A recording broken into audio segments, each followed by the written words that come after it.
Platform of doctors একটা ডাক্তারদের যৌথ মঞ্চ। আমরা আমাদের প্রতিবাদ যেটা নিয়ে সেটা মূলত এই সবাই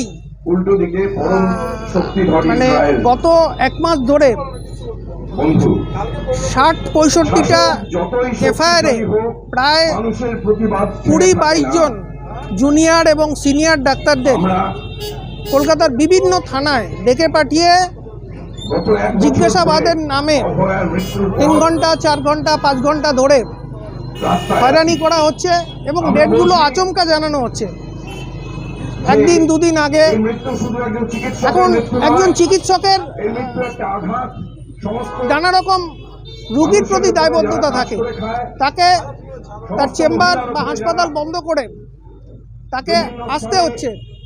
এর ফলে যেটা হচ্ছে তিনি তো হেনস্থা হচ্ছেন, তার পাশাপাশি রোগীরা হেনস্থা হচ্ছে। সাধারণ স্বাস্থ্য পরিষেবা পাওয়ার জন্য যারা মানে যাদের দরকার তারা হেনস্থা হচ্ছে, এটা বন্ধ হওয়া দরকার। ওটা আমি বলতে পারছি না, হয়তো সরকার অপেক্ষা করছিল যে আন্দোলনটা একটু স্তীমিত হয়ে যাক, তারপরে এই সব ব্যাপারগুলো শুরু করবে। ক্ষেত্র হয়তো প্রস্তুত করে রাখা ছিল আগের থেকে। এফআইআরগুলো হচ্ছে গত বছরের অক্টোবর মাস থেকে গত বছরের ডিসেম্বর মাস অবধি। না, সেই সময় কাউকেই ডাকে, এখন তাদের ডেকে পাঠাচ্ছে।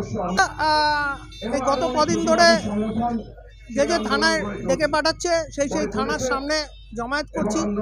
আজকে হেয়ারস্ট্রিট থানায় আমাদের জমায়েত আছে এবং সেখানে আমরা একটা চিকিৎসা সহায়তা কেন্দ্রও আজকে চালাচ্ছি।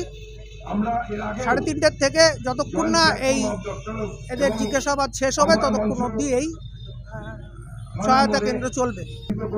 এর পরবর্তীতে সেটা আমাদের আগামী 1-2 দিনের মধ্যেই আবার আলোচনা আছে, তার মধ্যে দিয়ে আমরা ঠিক করব এর পরবর্তী কি আমরা আন্দোলন। জলপাইগুড়িতে আমরা একটা প্রতিবাদ সভা করছি। আমরা চিকিৎসকদের পাশাপাশি সমস্ত সাধারণ মানুষের কাছে আবেদন করেছিলাম। নাগরিক সংসদ, জলপাইগুড়ি অভয়া মঞ্চ, যে প্রতিবাদী মঞ্চগুলো ছিল তাদের সবাই এখানে উপস্থিত আছে।